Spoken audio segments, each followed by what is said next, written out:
This segment is sponsored by Hardware Hawaii. Mga kababayan, kasama ko po dito si Kuya Jerry Molina, taga Hardware Hawaii. At makikilala natin siya. At hindi lang siya, kundi what Hardware Hawaii is all about. So Kuya Jerry, maraming salamat sa pagkwento ngayong araw na ito. Unang-una sa lahat, ano ba ang Hardware Hawaii sa mga kababayan na hindi nila alam kung ano itong kumpanyang ito? Unang-una, ang Hardware Hawaii ay isa po sa naglilingkod sa mga ating mga kababayan, kundi lahat ng ating mga ibang nasyon dyan.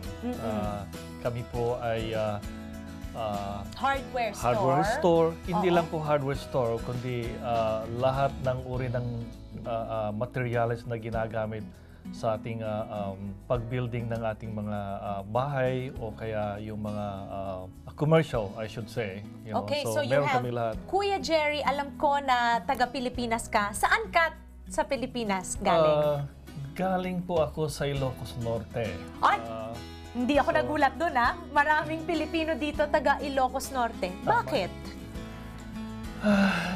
Yun ang gusto ko malaman. Ang daming mga Pilipino na galing talaga sa Ilocos Sur o Ilocos Norte. Bakit yung region lang na yun?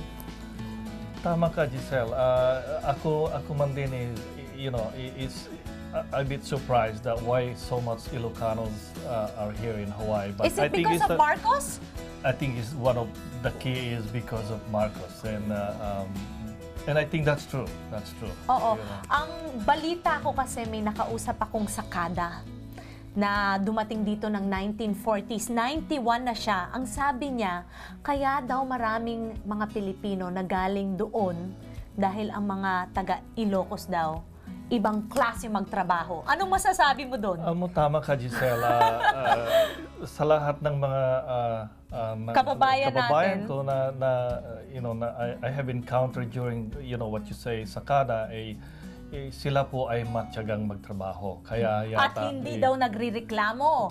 Trabaho lang ng trabaho. Kaya yun, gustong-gusto daw sila. Tama ka dyan, tama ka dyan.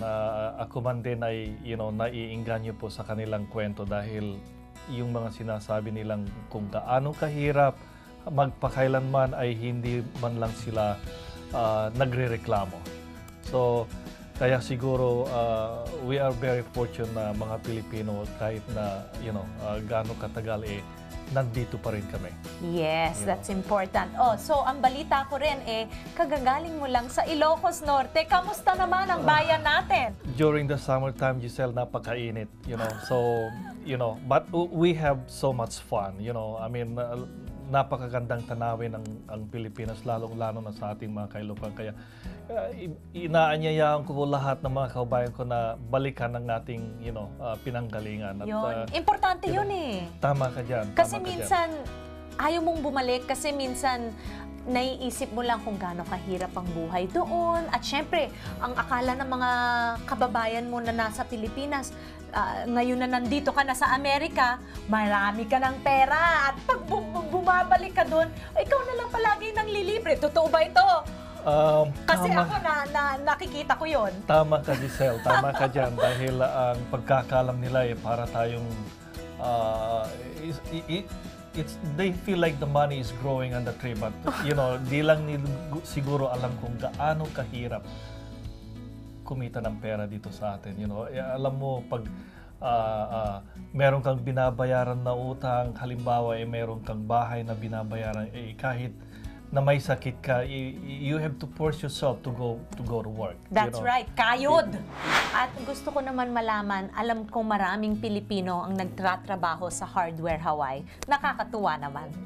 Nakakatuwa yan, Giselle. Tama ka dyan, Giselle. Nakakatuwa talaga. Dahil, parang feel at home pag nakikita mo yung mga kababayan mong kasama mo sa trabaho. Kaya, Oo. At syempre, ang Pilipino, gusto nila, pag gagastos sila ng pera, alam nila na, ay, Pinoy ito. Sige, bibigay ko sa iyo yung perang kinayod ko, di ba? Para lang, kasi kababayan mo di ba? Yeah, kasi kung minsan, kahit saan bansa siguro, pagka meron kang mga nakikitang kababayan, you feel more comfortable talking to them or dealing with them. Kaya ako man ay natutuwa sa mga aking mga kababayan dahil, binibigay nila yung mga opportunity na pumunta sa amin at kami po ay nagbibigay ng magandang diskwento sa aming mga customer, hindi lang po sa mga kababayan kundi lahat po.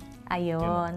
So, Kuya Jerry, please, imbitahin mo lahat ng ating mga kababayan na nandito sa Hawaii, Ilocano man o hindi.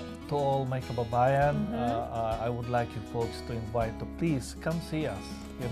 For all your needs, from ground to the top, meron kaming mga diskwentong ibibigay sa inyo. Ipagtanong nyo lang po ako at ginagaranti ko sa inyo na magbibigay ito ng magandang diskwento sa inyo. Ay! Diskwento. Discount ba yun? Discount. Ay! Tama yun. Mahilig tayo sa discount. Alam mo naman, di ba? Tama ka dyan. Lahat ng ating mga kababayan ay hindi naman sa barat pero mahilig tumawad. Siyempre! Kaya- Siyempre naman. Ayokong bumili ng full price, di ba? Kung meron akong kakilalang Pilipino, di mas mabuti. Kaya inaanyayahan ko kayong lahat sa Hardware Hawaii na kayo po ay pumunta at hanapin niyo po ako. Si Kuya At Jerry Molina, bibigyan- hanapin nyo. Thank you so much, Michelle. Thanks for inviting me here. Thank you so much. All right. There you have it. Like I said, go visit ang ating kababayan sa Hardware Hawaii na si Kuya Jerry Molina. This segment is sponsored by Hardware Hawaii.